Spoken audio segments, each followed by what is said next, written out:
सभी के मन में एक स्वप्न है कि हम अपनी मार्कशीट में 90+ अंक दर्ज करवाएं। सभी बच्चों का ये स्वप्न होता है, सपना होता है, चाहे वो कमजोर बच्चा हो चाहे वो होशियार बच्चा हो।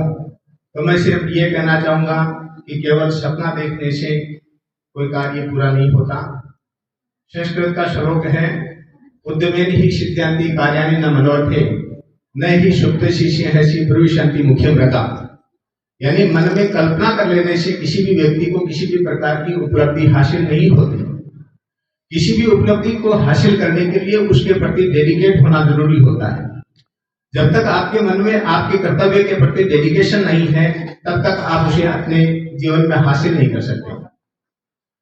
तो सभी बच्चे अपनी पूरी तैयारी के साथ, पूर्ण निष्ठा के साथ सबसे पहले तो आप अपनी बोर्ड परीक्षा की तैयारी में जुट जाएं। आप जिस पथ पर चल रहे हो उस पथ के पथिक आप अकेले नहीं हो। आपके मन में जो सपना है वही सपना आप लोगों के गुरुजनों के मन में है कि क्यों ना हम अपने सभी बच्चों के 90+ मार्क्स के साथ और जिले में, तहसील में और स्टेट में अपना नाम कमाएं। हर अभिभावक के मन में यह सपना होता है कि मेरा बच्चा पड़ोसी के बच्चे से ज्यादा अंक अर्जित करे। हर बच्चे के मन में यह सपना होता है कि मेरे अंक मेरे साथियों में सबसे आगे होना चाहिए। तो सभी के स्वप्न एक जैसे हैं, चाहे वो आप हो, चाहे आपके अध्यापक हो, चाहे आपके गुरुजन हो।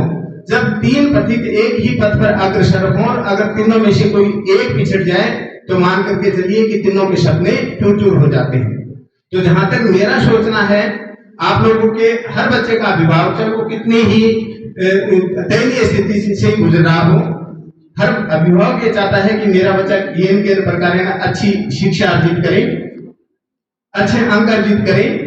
इन फ्यूचर वो कहीं ना कहीं गवर्नमेंट जॉब में जाए या गवर्नमेंट जॉब में नहीं भी जा पाए तो किसी अच्छी संस्था में वो, चाहे वो कोई इंस्टीट्यूट हो, चाहे वो किसी कोई इंडस्ट्री हो, ऐसी जगह पर वो स्थापित हो ताकि उसका जीवन सुखमय बन सके। आप लोगों के अध्यापक जो हैं वो ये चाहते हैं कि हमारे बच्चे हमारा नाम रोशन करें। आप स्वयं ये चाहते हैं। तो मेरा कहने का तात्पर्य ये है, मेरा कहने का मतलब ये है कि आपके पास जो समय है उस समय का अधिकाधिक उपयोग आप अपनी किताबें पढ़ करके इधर उधर से सहायता, चाहे वो मित्र से सहायता मिले, चाहे आपके बड़े भाई बहन से सहायता मिले, चाहे आपके गुरुजनों से सहायता मिले, आप लोगों का टारगेट आपकी परीक्षा होना चाहिए। कक्षा में मेरा सोचना है, ये मेरी धारणा है, कक्षा में कोई कमजोर नहीं होता, कोई होशियार नहीं होता। वर्तमान में आप देख रहे हो एक ट्रेड चल रहा है 12th फेल का, एक पिक्चर आई है 12th फेल, और सब बच्चों को, मैं जहां तक मेरी सोच है, मैं ये सोचता हूं कि वो एक प्रकार से मोटिवेट करने वाली फिल्म है। अगर आपके मन में जज्बा होता है तो आप किसी भी उपलब्धि को हासिल कर सकते हो। एक छोटी सी कहानी सुनाता हूं आप लोगों को कि एक 50 लड़कियों की एक दौड़ थी। उस दौड़ में एक होनहार बच्ची जिसके मन में यह स्वप्न था कि मैं निश्चित रूप से इस दौड़ को जीत करके दिखाऊंगी। दौड़ शुरू हुई और शुरू होते ही वो जो लड़की जिसके मन में जीत का स्वप्न था वो 4थे और 5वें नंबर पे आ गई। वहीं ट्रैक पर खड़ी होकर के रोने लगी। समझदार पापा भाग करके उस बच्ची के पास आए, गोद में उठाया और जोर जोर से चिल्लाया, मेरी बेटी जीत गई, मेरी बेटी जीत गई। तो बच्ची जो थी वो बड़े आश्चर्य से अपने पापा की तरफ देखने लगी कि पापा ये क्या है, मैं तो हार गई, मैं तो 4थे नंबर पे आई हूँ। मेरे बेटा, मेरा कहने का मतलब है कि तुमने 46 को हराया है, 46 को तो हराया है। अभी बता रहे थे कि 95% जो है वो गवर्नमेंट जॉब हासिल नहीं करते हैं, 5% गवर्नमेंट जॉब हासिल करते हैं। तो मैं ये सोचता हूँ कि you can get this achievement in your life. आप 5% में शामिल क्यों नहीं हो सकते? आप 5% में शामिल हो सकते हो, लेकिन उसके लिए आप लोगों के मन में एक थोड़ा सा, एक मन के, हर बच्चे के मन में ये भावना होती है कि मैं कुछ हासिल करूं, लेकिन होता क्या है कि वो पिछड़ जाता है। वो अपने उस स्वप्न को दिन के 24 घंटों में से 1 या आधा घंटे ही याद रख पाता है, 23 घंटे वो भूल जाता है। कोई भी बच्चा जो अपने स्वप्न को अगर 24 घंटे अपने जहन में रखे, सोते उठते जागते खाते पीते खेलते, अगर हर समय वो अपने उस उपलब्धि को या उस क्या कहना चाहिए उस ड्रीम को अपने दिमाग में रखें तो निश्चित रूप से हासिल कर सकता है। मैं आपके सामने एक छोटा सा उदाहरण देता हूं। मैं सबसे पहले तो मुझे धन्यवाद देना चाहिए था सुभाष जी को कि उन्होंने मुझे चाय पे बुलाया और इतने बड़े स्टेज पर बोलने का मुझे अवसर दिया। मैं तहे दिल से इनका शुक्रगुजार हूँ। मेरे दोस्त के रूप में रही अंजना जी, जिनके साथ मुझे 1-1.5 साल तक साथ कार्य करने का अवसर मिला था। मैं इन दोनों महानुभावों का तहे दिल से शुक्रिया अदा करता हूँ, धन्यवाद देता हूँ इनको। मैं आपको एक छोटी सी बात बताता हूँ। हमारे अच्छे मित्र हैं, मैं रिश्ता नहीं बताऊंगा यहाँ पे स्टेज के माध्यम से। अच्छे मित्र हैं सुभाष जी मेरे। इनके घर की आपको एक कहानी बताता हूँ कि इनके घर में 2 बच्चे हैं। इनका भांजा है IITN है, काफी इंटेलिजेंट बच्चा है, नितेश है नाम है उस बच्चे का, और गुड़गांव में अच्छा प्लेसमेंट है उसका। बच्चे को कम से कम 20-22 लाख रुपए पर मंथ मिल रहे हैं, पर ईयर मिल रहे हैं, 20-22 लाख रुपए। उस बच्चे की उपलब्धि को देख करके इन्हीं के परिवार में एक सामान्य बच्ची, देखिए आपके लिए प्रेरणा का एक उदाहरण दे रहा हूं आपको। इन्हीं के परिवार में एक दूसरी बच्ची जो सामान्य बच्ची थी, जिसने 8वीं में अपने मन में एक स्वप्न, एक ड्रीम पैदा किया कि मुझे मैथमेटिक्स पढ़नी है और मुझे मैथमेटिक्स में ही अपना फ्यूचर बनाना है। सभी, चाहे वो कोई भी हो, पड़ोसी हो, घर वाले हो, कोई भी हो, सभी के मन में यह था कि इस बच्ची का ड्रीम है, लेकिन शायद संभव नहीं हो पाएगा, क्योंकि जो बच्ची सामान्य है 8वीं की मैथमेटिक्स में जिस बच्ची को प्रॉब्लम आ सकती है, वो बच्ची 12th की 11th की मैथमेटिक्स को या IIT की मैथमेटिक्स को क्या पढ़ पाएगी? इसका सपना IIT का है, कैसे कर पाएगी? लेकिन फिर भी उसके सपने के आगे सभी झुके।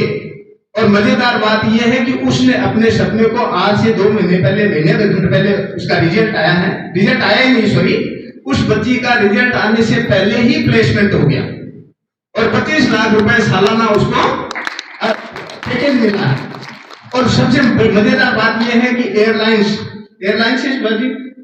में उस बच्ची का प्लेसमेंट हुआ है, जिसकी लास्ट सेमेस्टर का लास्ट रिजल्ट तो आफ्टर जून आना है।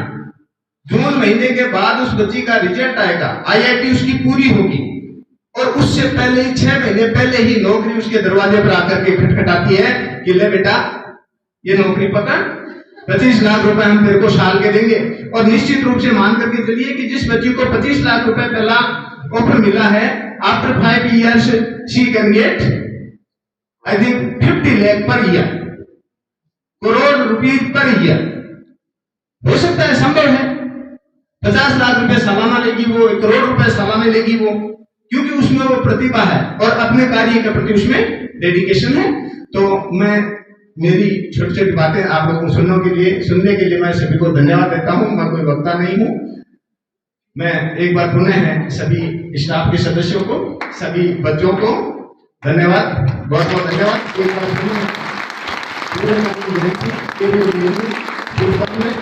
आपका भविष्य बहुत ही सुनहरा हो, आप अच्छे पदों पर आसीन हो, अपना भविष्य बनाए, लगातार पढ़ाई करते रहें। धन्यवाद। परीक्षा का समय है, याद रखें।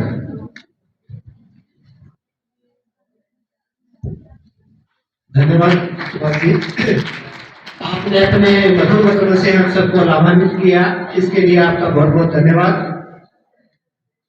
विवेकानंद जयंती पे हम कैरियर डे का आगाज कर रहे हैं। विवेकानंद जी की एक बहुत ही खास कोटेशन है कि अपने जब तक न रुको जब तक अपने लक्ष्य की प्राप्ति नहीं हो जाए, तो ये नई चीजें सीखने के लिए लगातार लगे रहो, ठीक है। और विवेकानंद जी की एक छोटी सी कथा है लक्ष्य के बारे में, मैं थोड़ा सा 1 मिनट का टाइम लूंगा, आपको बताऊंगा। एक बार विवेकानंद जी अपने कहीं ध्यान में आश्रम में कहीं बैठे हुए थे, तो बाहर से कोई आदमी उनसे मिलने के लिए आया कि साहब विवेकानंद जी से मिलना है, कोई मुसीबत में था आदमी।